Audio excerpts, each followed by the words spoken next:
welcome back to the Missing Maura Murray podcast. Today we have a bonus episode, a conversation with John and Daryn from the podcast Martinis Murder. We were on their podcast about a month ago, and so it was really cool to reconnect with them. They're a lot of fun. So, bonus episode, check it out, enjoy it, and thank you very much for listening.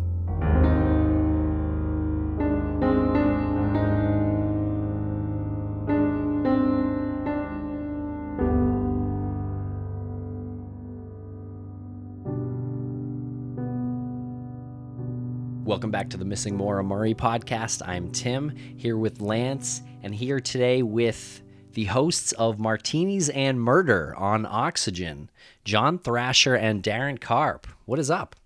Hey guys, how are you? This is Daryn, by the way. Sometimes you can't tell that I'm a girl, but I am. Yeah, for new listeners, we need to make sure we differentiate who's Daryn and who's John. Correct. Right. So I am John and you're Daryn. Correct. How are you guys? Thanks so much for having us on. We're really excited to discuss all things Maura Murray today. Yeah, thank you guys for coming on, and we're doing pretty well. I'm sensing a little allergy going over there, though, right?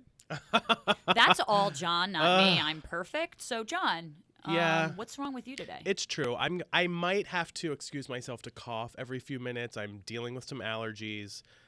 Thank you, Lance, for pointing that out. I really appreciate that. I wanted to get it out of the way. I wanted to come out swinging and, Right. put you on your heels a little bit so that I could have full control of this conversation. And, John, you're wearing high heels today, right? And I am wearing high heels. So that fits. Perfect. Yes. And makes two of us. So we had a great chat with you guys on your podcast. Yes. That was a real fun conversation.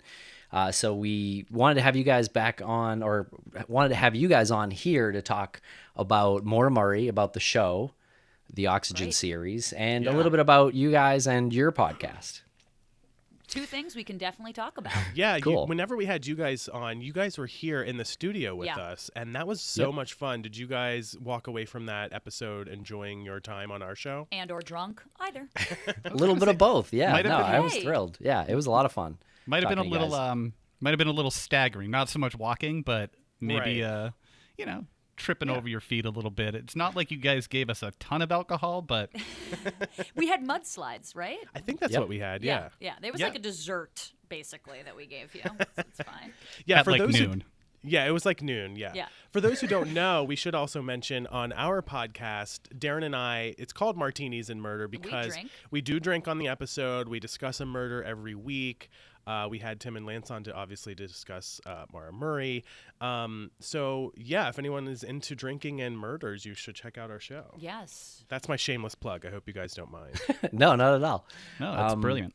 Actually, yeah. One of the things we wanted to ask you guys about was how you balance, your humor and keeping it light and having a drink, but also talking about really tragic cases. I would actually say, it's probably the number one question that John and I get about Martinis Murder, because Martinis Murder doesn't necessarily go together, or you wouldn't think that they would. And so, we on our podcast make a note, and we really it's very important for us to honor the victims. A lot of places just talk about the murderers, and we really want to value what happened. Something serious went down.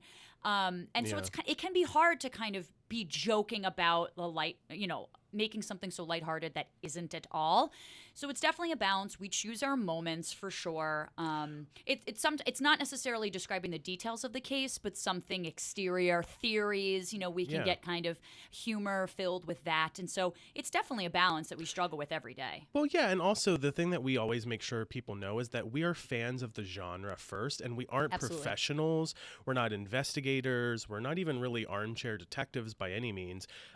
Just fans. Yeah, we're fans of the show, of the genre the way anyone else is. So we're here to kind of take those stories and tell them the way we would like to digest them. I know I've always been a huge fan of true crime podcasts. I love your guys' podcast. I think it's so informative, and you guys do such a great job of informing the audience and keeping, the important stuff out there first, which I think is great. But, I'm such a huge fan of all these different podcasts, but honestly, a lot of them are just so dark and not miserable, but just kind of like, I always have this sense of like sadness after I'm done listening to them, but I do find myself wanting to listen to them. And so when we started this podcast, I thought, Daryn and I were kind of brainstorming, and we said, what is a way that we can talk about this genre without it being so depressing? Because frankly, we knew we wanted to do this type of podcast, but we weren't going to be able to do that on our own with being dark and scary.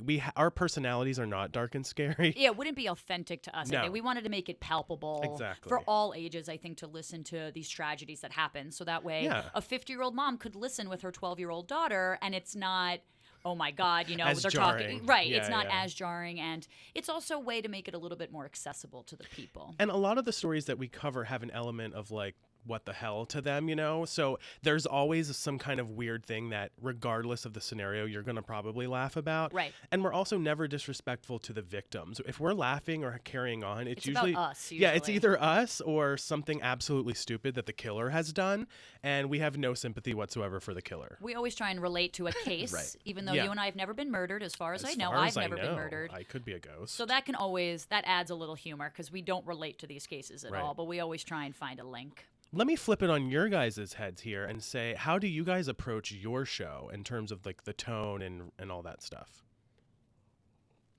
We've never been this serious in any aspect of our lives. I think it's safe to say. It really was a bit of a challenge when we started doing the podcast because we wanted to be informative. We wanted to give the best presentation of the case to the listeners. And in the beginning, when you listen to it, you can definitely tell, at least when I listen to myself, just how sort of stiff I sounded. Right. Like my voice was really stressed, and it was because I was trying so hard to be serious and say the right thing. Once we were able to do sponsor reads and loosen up a little bit and work that in with the show, we actually had some people email us or contact us on Twitter and say that it's a nice break from the the seriousness of the episode when you have just a little bit of goofing off. Sure. And it's okay. And with your podcast, what I was going to say when you guys were talking about this is, if you mentioned like a 50-year-old mom could listen to it, and I picture a 50-year-old mom listening to it and laughing in spite of herself, Yeah. Exactly. because you're making fun of yourselves, and it's like, oh, and it's that necessary moment of I'm a full person. I can laugh, Yeah. but I can also feel that the sense of kind of hopelessness and dread. But hey, if they say something funny, I'm gonna laugh. I mean, my takeaway here is that what you're saying is, pay Lance money, Yeah. and he will do whatever you need He'll to show do. some personality. Right, exactly. Yeah, Okay. he's not just like a stick in the mud. He's got something to offer people. All right. I That's will right. say, I wasn't- sorry, go ahead. Wasn't sure if I laid that on too thick or No, not. no, no, I'm no. glad you guys. It's definitely Glad you guys read into the that. humor for us has definitely, I think, gotten easier over the time. That was For definitely our sure. main concern. And now I think any critiques that we get isn't actually about the humor. It's sometimes if we say something wrong, one of the things, we would say Oh, yeah. prostitute as opposed to sex worker. Now, we didn't mean prostitute in any sort of Negative. pejorative way. Yeah. We weren't shaming anybody, but the proper terminology is sex worker. And so our audience really gives us that feedback Mm-hmm. just to make us more informed and better at telling these stories. It actually has less to do with the humor, which is shocking. They seem to really respond to it, I would say. Yeah. Right, that's a good one. Yeah, good note. Yeah, we had called Maura a girl, it's a 21-year-old Right. girl, and we got killed for that Oh, with yeah. emails Oh, yeah. and tweets. So that was the last time we made that naive mistake. And so obviously Maura is a woman and was a woman Right. when she went missing. Right. I don't even address anyone in like my day-to-day life as a girl anymore because of No, that it's comment. true. Oh, Because yeah. I looked at it and I thought to myself, wow, that is just sort of an ignorant thing to say. No, and Yeah. it's funny, not to kind of derail here. A personal anecdote though is I found myself catching other people that I know talking about their relationships and being like, "Oh, this girl I like," and I'm like, actually, she's like I hope she's a- 27. I hope she's a And she's a woman, woman. and hopefully it's not a girl. And I remember catching myself thinking that and then being like, do I say girl sometimes? I think we're just so used to that just as a culture, growing up, Yeah. I'm sure. But yeah, of Girl course. more than boy to me. Girl Right. sounds just It does so sound awkward. juvenile, but boy, like boys are gross. You know Okay, what I mean? fair Yeah, enough, yeah, yeah, Daryn. yeah. Thanks, Daryn. My sister's, she's 38, and she still says kid. If she likes a guy, she's like, oh, I like this kid. I think that's and he's like 40, That's but she amazing. still calls him kid. Yeah. That's a power move right there on her part. I'm taking that. Oh, this kid? Oh, this kid? Suburban Boston. Yeah, Yep. I love it. Yeah, that's definitely a New England thing, especially a Boston or Medford Yeah. thing. Like I love everybody's it. kid I'm using or that. guy. Tough kid. Tough guy. So, before we get into more, I'm just curious how your guys' live show went at Caroline's. Oh, thanks for asking. From what I can remember, it seemed great because I had 3 martinis in an hour. I was in rare form. I think it might have been 4. Could it have been 4? It was possible. John did a little singing I that we did couldn't sing. put in our audio recording of it because the lawyers wouldn't let us use any music. Yeah, we can't distribute me singing. Apparently, But I'm he that got up. good. He had a solo, and it was Yeah. breathtaking. I will say. Yeah. Well, yeah. What song? It was the story how this all unfolded, and you guys can listen to this. It's actually one of the episodes on our podcast. Yes. If anybody listening wants to check it out. But yeah, we did this live show, and Daryn was talking about how she feels more sympathy for the animals, and that Sarah McLachlan. Arms of an Angel. Arms of an Angel. It's like Animal Commercial, Rescue. yeah, Animal Rescue. And as she was kind of telling the story, I kind of in the background, I'm just singing along to the song, and then finally she stopped, and I kind of stood up and I took the microphone, and He had his moment. I had a moment. Let me have my moment. It was really fun, though. The energy was Yeah. so different. It was so nice having people in the room. We actually played Totally. games, which were really fun. Yeah. What kills more people per year? And that was actually very surprising, I think. Yeah, icicles or roller coasters. Tune in. Can we play that We- game? That's a good game. Let me see if I can pull it If up. we can pull it Yeah. up, I will say Okay. I remember one of them. What kills more people per year, ants or spiders? Do you know this one, Daryn? I know it Okay. because I'm absolutely terrified of spiders. So The side note is that Daryn wants to be a game show host, so you've just really clicked into what she yeah, loves. I'm like, oh, we're just gonna play games this whole time now. That's my dream. So yeah, ants or I'll go with- spiders. I'll go with B, spiders. Yeah. I'm gonna go with ants. I feel like this is not a trick question, but I feel like there's probably more It's a ants leading in question. the world. And Therefore, more most opportunity. people are more terrified of spiders than ants, but ants actually kill more people per year. I do, and I brought up the. In fact, ants kill about 30 people per year, whereas spiders 6.5. Don't know where I that don't know how 0.5 you- yeah. comes from, Don't know but how you kill half a person, but even talking about it makes me feel half dead. do you guys want to play a couple more while we're on it? Sure. Yes. Okay. Let's go to. Okay, here's a good one: champagne corks Yeah. or icicles. I'll go with champagne corks. All right, we're locking Tim with champagne corks. Lance. I'm gonna go with champagne corks as well. I feel like maybe people get injured by icicles, but not killed. The answer is indeed champagne corks. Woo! You get a card. I know. You get a card. You're going to get an oxygen notebook, which we have here. Champagne corks kill almost 24 people every year. Falling icicles kill 15 people per year, which is disturbing. Yep. They probably blind a lot more people as well, but that's an entirely different quiz. Right. Yeah. Do you guys want to do one more while we have Sure. them up? Yeah. All right. Yeah. I love the way this is going. Just play games the whole time. Okay. Selfies or lightning? Selfies or lightning? Definitely selfies. Yes. Definitely. Definitely selfies. You guys are both That correct. is correct. 127 people per year. Lightning kills 31, which Oh is actually a my. lot more than I was expecting. And one thing we didn't put in our quiz that we both kind of found interesting, we probably said it at the end, is that I think 2,500 people a year, left-handed people, die by using right-handed products, Oh my God. which is crazy. That 'Cause is crazy. The world is geared towards a righty, and over 2,000 people die per year if you're a lefty. That's amazing. Yeah. All right, one more just because this is so fun. Is that like slicing open an avocado with like a Exactly. right-handed knife Like or something? stick driving, maybe, Okay. or something like that. Oh my God. All right, here's That's- one last one. How did you even come up with that that statistic? Look, what do you don't ask Google? us of where we get our Weird research. death statistics. That's what you Google, and then you just peruse the internet all day and get paid for Okay. it. It's wonderful. It's amazing. All right, last one here. Vending machines or roller coasters? Vending machines. I gotta go with Tim on it too. I pictured someone's feet sticking out from the bottom of a You toppled guys are vending good. machine. Yeah. It is vending machines. They usually Yes. collapse on top of people. How many people, John? That's 13 per year, Yeah. whereas roller coasters kill 4. damn, people really want to get their damn Kit Kats out of those things. I know. Have to like risk their I would risk my lives. life for like a, whatchamacallit. A Cheez-It? Yes, I would as Yeah, well. exactly. Good job. You guys killed it. Yeah, we'll have to send you like Thank you. oxygen pens and swag just for fun. Yeah. So how long do you guys research for a typical episode of Martinis and Murder? I would say it takes about a week of full research. The research then needs to be condensed down into a script because there's a lot of details. And John can sort of speak to this specifically because he's the one that parses it down. There's a lot of details there that are great for color and great for our story, but just time-consuming wise, we don't need to say everything. And so John really takes all the research that we get and really condenses it into what we could say for a show. Yeah, we have someone that does a lot of our research for us, and then, our Matt the bartender, who is a famous character on our show, does a lot. Infamous character. Yeah, infamous.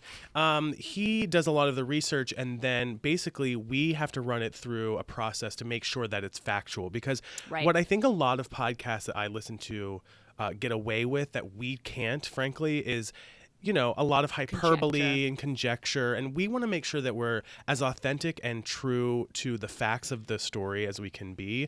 That's why you don't really hear us hypothesizing too much on our show, because we kind of want to take the facts and tell the story more so than come up with crazy theories. I mean, anybody can do that. Anybody can say anything. So to us, and frankly, to us, a lot of these murders are so powerful and disturbing and emotional that you don't need to be hypothesizing that much. You don't have to worry about the mind of a killer. There's so much to learn from each individual story as it is. We also definitely like leaving it open to the audience. Certainly any cold cases, tweet us your theories. What do you think happened? We'll definitely say popular theories out there.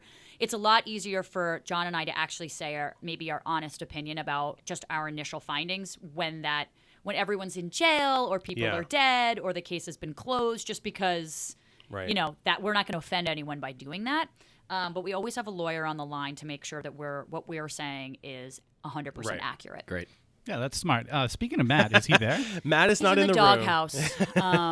Yeah. Oh, what happened? Well, he was getting a little too famous. We did launch an Instagram account called Matt_the_bartender. He gets followers more than us now. Way more than us. So we don't really want that. Yeah. Right, John? Well, frankly, he's probably researching this week's episode. That's what he says he's doing. That's what he says he's doing. I don't know. We'll see what happens. Hopefully he's doing his goddamn job. We'll see. Now, but before we get to Maura, I have one question that I'm dying to know from Daryn. So Andy Cohen is your boss, right? You work for him? Yeah, I like to think that he works for me, but yes, hopefully he won't be listening and then get mad at me. But yes, I'm his one and only. I'm his right hand or left hand, depending on what he's doing. Nice. Yes. I guess what I want to know is did you have anything to do with getting him the @Andy Twitter handle? Because that's amazing. I did, actually, because it used to be @BravoAndy, which is what his Instagram was. And then, he wanted it to just, I think because he was doing other stuff outside of Bravo. He's got a Sirius radio channel. He goes on tour with Anderson Cooper, blah, blah, blah, blah. He wanted it to be @Andy. And so we had to work some negotiations out that I was heavily involved in order to get it. But it didn't take long. Usually people want to please such an awesome guy. And so it didn't take too much, but it definitely cost a little bit. Very cool. Okay. Yeah, I was just curious because I saw that and I was just kind of blown away. Absolutely. Yeah.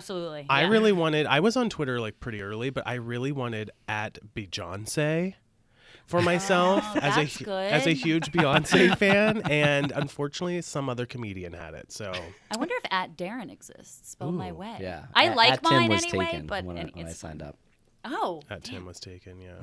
Lance, we were actually talking about Lance's name before we started the show because Lance sent his Skype name to us so we could all talk. And I was like, really, Lance? You included your very complicated last name? Yeah, your 19 vowel last name. Thank you for that. We were expecting it to be like Valley Girl 101, and instead we got your whole name. We were very upset. I was reading here. it off and I was like, I'm just going to go letter by letter, Grace. Can you please add this? It's R. She's like, so there's 19 E's in his last name? I'm like, that's correct. We counted it. There's 19. Yep. This is all love, Lance, by the way. It's pronounced Smith, too. Which yeah. That's just a little foreshadowing that nothing in dealing with me is easy. Yes, even my exactly. Twitter. Yeah. I mean, my Skype is things that your fans Tim's may nodding his head right now. Yeah, things exactly. the fans and listeners may not have known. For about sure. Liz. There's always some caveat. Exactly. So let's talk about this series, The Disappearance of Maura Murray. So what are you guys' thoughts so far? We're right before the finale. You guys caught up on it? Yeah. Honestly, it makes my blood boil to like anytime I watch a series, especially like this, where there's just so many unanswered questions, and every episode you just feel like there's going to be a reveal, and we got to tell the authorities this. I get excited. My adrenaline is absolutely rushing. I just consume every single piece of information I'm given. Yeah, I think I'm the same way. You know, we have Oxygen is crime all the time now, so we have so many different true crime shows, and all of them are. And I'm not just saying this because I work here. I'm a fan of this genre. All of them are so compelling. The disappearance of Maura Murray was like another level, though, because there are so many unanswered questions to this case, and to see it kind of unwind on TV is a very different experience than just like a podcast or just diving into like a Reddit thread. Right. So for me, I really, really enjoyed this series rather, and trying to come up with ideas. You know, I think Daryn and I had sent Daryn some of the episodes, and we raced through the first like 4 episodes here at Oxygen instantly, and we were like, what do you think happened? Do you think that she's this? Do you think she's alive in Canada? So we absolutely loved it, and I know you guys obviously are on the show, so how has that been for you guys, like going from podcast to TV? It was a little nerve-wracking the first week that it premiered. That was incredibly nerve-wracking. Actually, it's nerve-wracking every single week. Yeah, I don't know what definitely. I'm saying. Like, we got used to it. Like, for some reason, we got used to it. Well, No, nerve-wracking it's in what nerve-wracking. way? Sorry to interrupt. Like watching yourselves back, or just having like a camera light on you? No. I think I thought at first I would feel uncomfortable watching us, but I started to feel more anxious about knowing how many hundreds of thousands of people were also watching us. Sure. And that was. You know, my stomach's getting butterflies right now thinking about it. Oh my gosh, Yeah, Lance, calm and just didn't down. want to It's say okay. anything too dumb, you know. Like Have a cocktail. Yeah. it's pretty easy Right. to do. I mean, we make mistakes every week on our podcast, so I was just gonna say, Welcome so to do our we. lives. Yeah. Yeah, absolutely. yeah. What I really liked about the last, as John said, we raced through the first 4, and we just recently actually finished the series together, was how you guys, the interesting thing about this case as opposed to other things that John and I have actually covered on Martinis Murder is that there's probably 8 plausible good theories about what happened to her, as opposed to just, is it this or is it this? And certainly the entire 6-episode run, but the last 2 really dive into what could be possible and what isn't. And that was just fascinating, because I think what you don't know is just as important about what you do, and being able to answer those questions is so valuable, even if it doesn't give you the answer you're looking for. Yeah, that's a good way to put it. I think I want to use that from now on. What you don't know is almost as valuable as what you do know. We kind of say that a little bit when we say, in order to find something to be a fact, you have to eliminate all of the other red herrings and all of those details that are just kind of floating out there, all the noise. And once you eliminate that, then you have this fact. But I like the more succinct version that you just said. I'm not even drunk, guys. Not yet. At So least. what do you think happened at this point? So I guess you've seen the finale. So we haven't seen the finale yet. Our audience hasn't seen it yet, unless they're listening to it after they've seen it, obviously. But is there anything you guys can share about the finale? I think nothing will blow your minds. I can say that. I think that's the main thing. Is I think the finale will be of great interest. Obviously, we can't say anything about what happens in the finale, but we have seen it, and it's very, very interesting. I hate to be so vague about it, but I will say it had the most adrenaline rush for me. That's a good way to put it. I think wrapping everything up in a nice little bow. I mean, it's super informative. Yes. I will say that. Yeah. Let me ask you guys this. I'm curious. What did you leave the show whenever you were finished filming? Did you leave with any more clues or information that maybe you didn't have before that kind of put you down a different path, perchance, of your investigation? Yeah, 100%. I think a lot of the things that the show uncovered really kind of leads you in a direction, and I think personally it definitely led me in a direction. They rule out the or they basically rule out Maura having been pregnant, I would say, pretty early. And they rule out the Butson's sighting, which is a pretty popular theory if you believe Maura ran away. And then in episode 5, they talked about the surrounding areas and the searches that they've done with dogs and with helicopters and people. And it really doesn't sound like Maura's within certainly a 5-mile radius or even further at this point. Watching that footage of the dogs was absolutely incredible.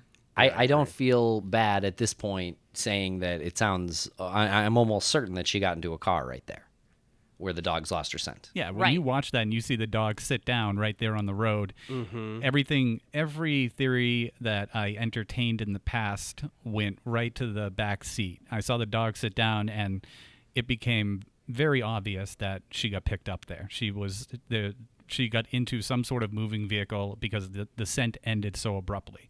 And on top of what Tim just said about they ruled out the her going into the woods, the suicide angle, the pregnancy angle. They ruled out these angles.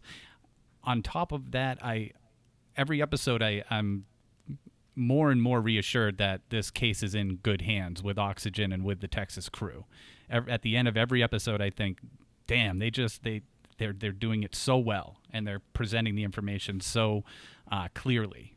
Although, because it's a lot of information. Yeah. Well, I guess there's just like so many theories. Yeah, I mean, you asked us what we think happened, or at least I think that's what you asked us. Yeah. And, I've thought about this a lot, and I think I agree, in my personal opinion, that something bad happened to her. And it does make me wonder. The thing that really has always stuck with me after all these months of being interested in this case so far is the car wreck. To me, that signals something that was A, out of her control, and B, it's very clear that like after you have a car wreck and you're in the middle of nowhere, you need to leave that scenario. You need to get helps in some capacity.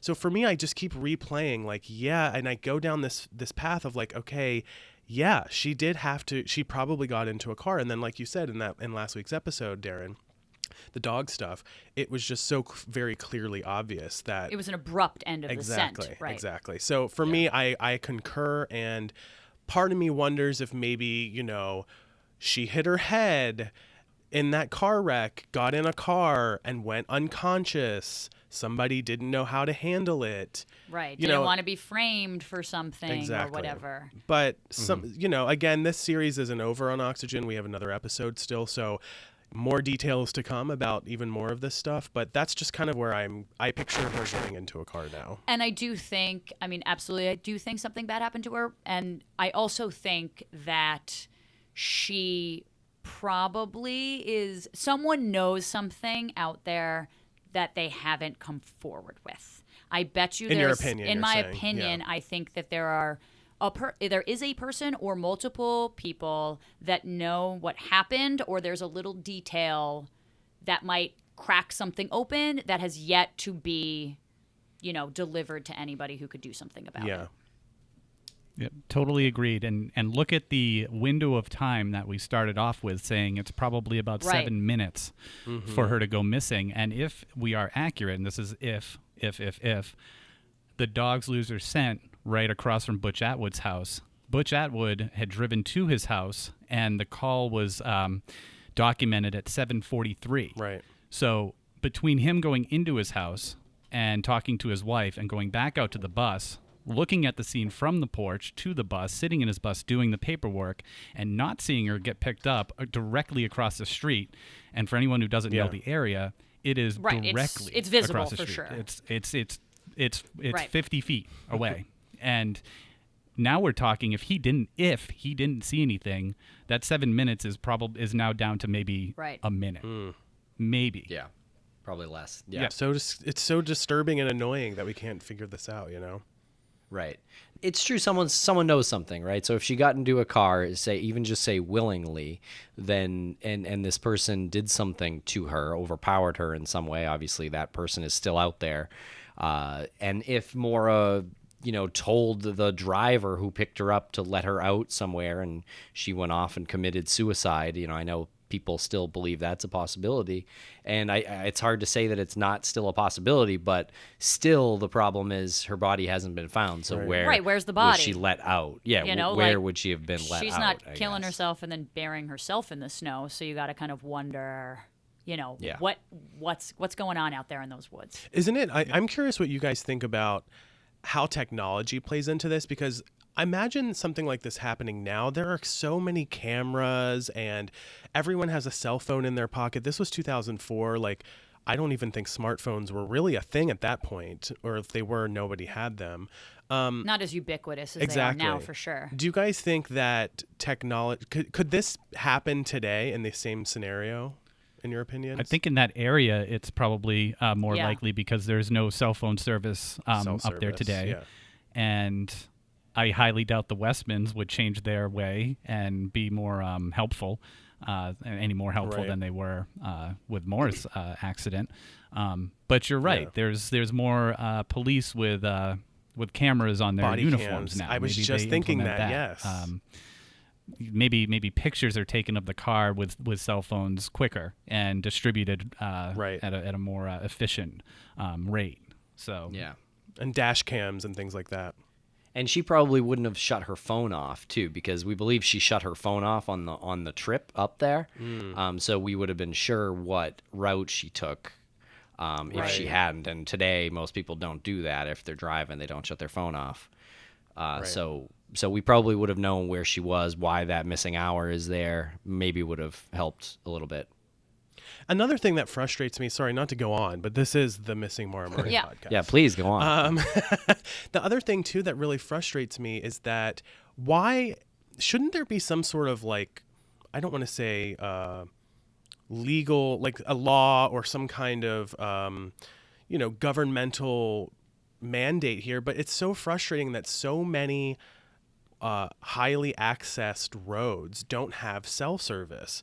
I mean, if you're up in the mountains, shouldn't it be a priority for all companies to cover these random and remote areas? Because when things like this happen, what do you do if you don't have cell phone service and say none of the the neighbors, say Butch Atwood didn't drive by, or say none of the neighbors answered their doors? I mean, would you just freeze to death? I mean, this is such a frustrating thing to me.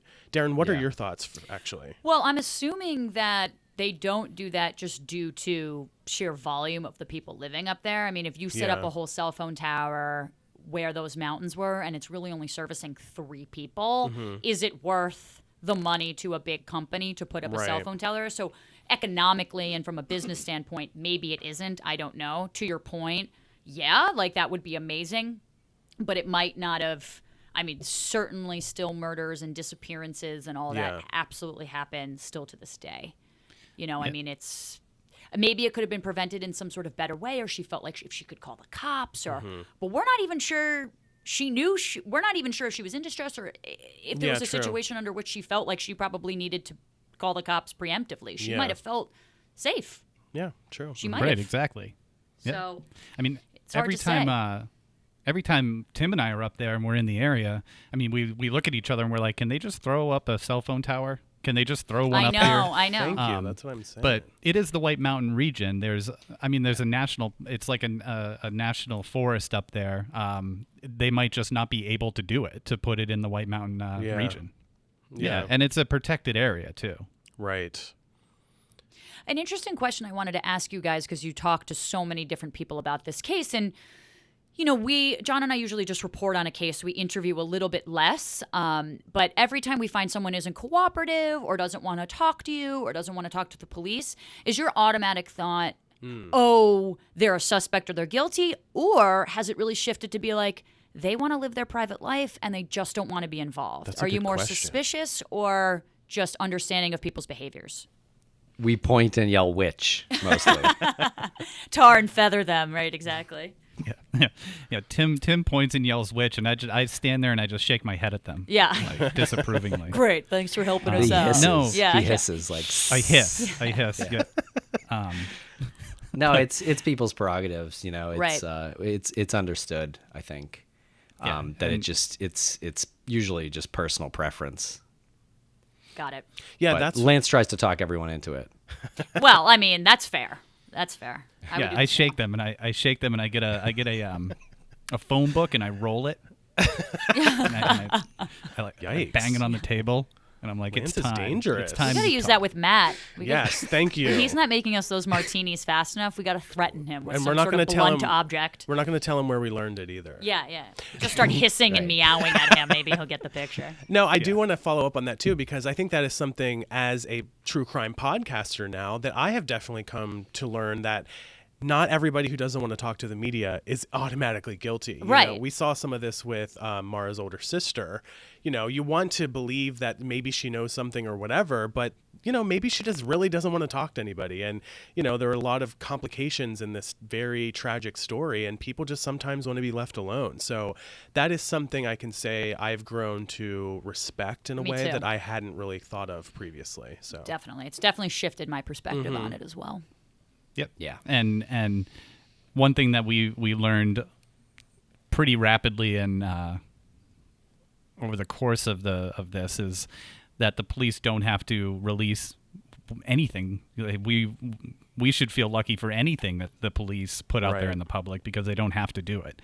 And much like the neighbors up there, they want to, you know, they live their own life. Right. And if they were to do something otherwise, that would be the weird part. Right. If the Right. police were to do something that was out of character, like release information that podcasters were asking for, I'd probably take a step back and say that's not very professional of the police. Yeah, or what are they covering up to distract us away from something? For sure. That's a good point. Right. But with that said, the police should totally work with us as much as we want, and give us as much information as they have on this case. Right. That's a great way just to tweet put you that. directly. Yeah, just tweet. Just a great point by me. Yeah, just a great point by you. No, but I think that is a good point, because we four here on the show are curious storytellers, but also are very passionate about the things that we care about in this genre. So, you know, I think we do need to have a sense in mind. It comes from a good place. Yeah, it comes from a good place, but we also have to have a sense of reality when it comes to these Right. types of things that are happening in the real world outside of our studios. So, And, you know, one of the great things that really did happen and has happened, and is continuing to happen because of this show, is that we are hearing more about what's going on behind the scenes with law enforcement and with the cold case unit and with their movement. You know, our art is still in very close contact with them, and we chat with Maggie pretty much every day that's about awesome. what's going on and any new thoughts. It's like, you know, Maggie and Art have not quit this case by any means. that's amazing. Just the opposite. They're working like crazy behind the scenes, and so it you know, at this point, anything new that comes in to us, to them, they're talking it out, they're working it out, and then potentially sending it to the cold case unit to follow up on. And you know, we've heard a few really promising things have been followed up on by the cold case unit recently. So it's nice to know that the ground is so loose, I think, because of the Absolutely. show. Right. And to come in right on that, John Smith has taken up the cause with change.org for the FBI to become involved again with Maura's case. Great. And since the show and since all the attention has been put onto the case, they're getting close to something like 14 or 15,000 signatures. So that's just more eyes on it, and that can't hurt. It definitely can't hurt. And you know, who knows what the FBI will do? Who knows how they'll react? But you know what? It's more people that are passionate about it and want something to happen. Maybe they'll join or take over the case at this point, because we do know that human blood was found in the A-frame house.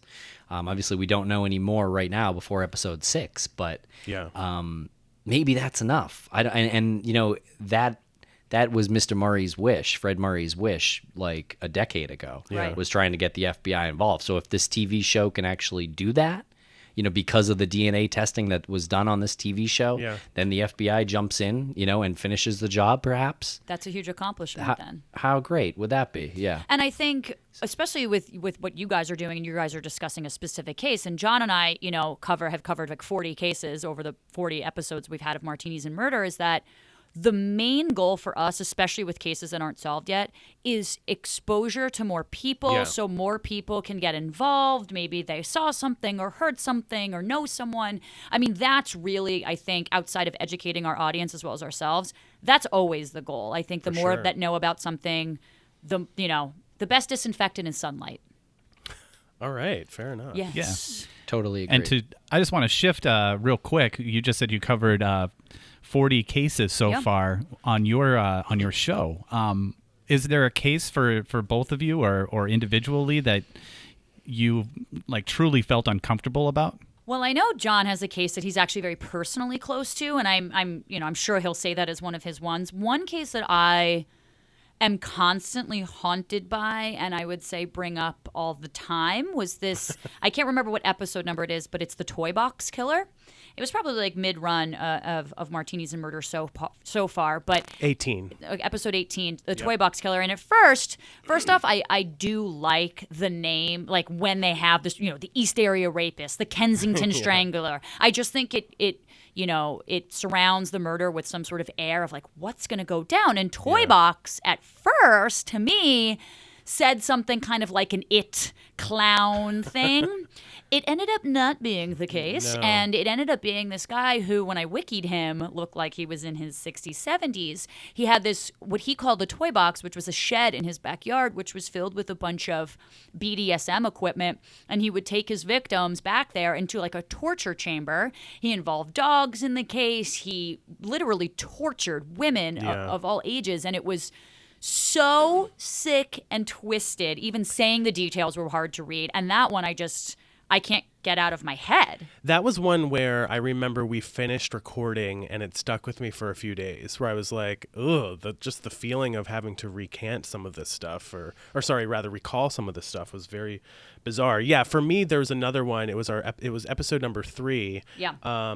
This was a case of a girl who was an actual girl, by the way. She was 16. Yeah. We can say that. We can say that. Yeah. We can confirm. Allegedly a girl. Right. Who unfortunately was running around with a group of girls, and these were all like high performing, like straight A students. Yeah, and really good, well-rounded students. Yeah, I'd say. like this group of girls, and basically, I forget the exact details now, but she ended up being murdered by her best friends. Mm-hmm. And it turns out that this all happened in my town where I went to college, where I also lived for a few years after college, and I knew all of the landmarks that they talked about, and I knew some people that had heard of it, and I even had an even closer connection where a friend of mine purchased the home of one of the killers, which was kind of crazy. And so he had some details, like he said, he brought in someone to kind of sage the air and rid it of its negativity. So that one's always just been interesting to me because it's so tragic, first of all, that it's a child and her best friends were the ones behind it. Yeah, but these are teenage murderers. That's always going to be disturbing, I think, definitely. To us. Yeah, but also that I had the connection, from knowing everything. So those two are, I think, the ones that stuck with us, yeah. Anything dealing with children, or I would say younger even than 21, it's just, you're not even a fully fledged human being yet. Your mind development is still... it's still processing everything. Yeah, you're still growing. And so the idea of having the mentality at such a young age to say, I'm going to end a person's life, or at least be so unaware of the consequences, is just shocking to me. Yeah. Yeah, it's terrifying. Horrifying. Absolutely. Yeah. The worst. The worst. It's the worst. Well, thank you guys. Yeah, we really appreciate. Yeah, thanks for ending it on such a positive note. Yes, I know. Like, is everyone cheers, crying? Bitches. Everyone's in their cars crying right now. Exactly. Have a great day. That was the If you heaviest need a pause laugh, after anyone's come to ever Martinis spoken. and Murder. We should mention, though, before we sign off, I want to mention that if anyone listening wants to hear you guys on our show, that was episode number 38. So a good age. A good age to be sure. That's my sister's solid age, actually, as she calls people kids. as we perfect. She would call us kids. All of us. Yes. It's a woman calling us kids. Nice. Exactly. Well, thank you guys so much for having us. This was lovely. This was amazing. thank you amazing. guys. Thank you. This was lovely. It was like an extension of the last conversation we had, and we've learned a lot in the interim. Yeah. We want martinis next time, though. Otherwise, we really can't keep doing this. It's not in our agreements, and you're gonna get some divas on your hand if we don't have a cocktail. We'll let it slide this one time. But that's it. Yeah.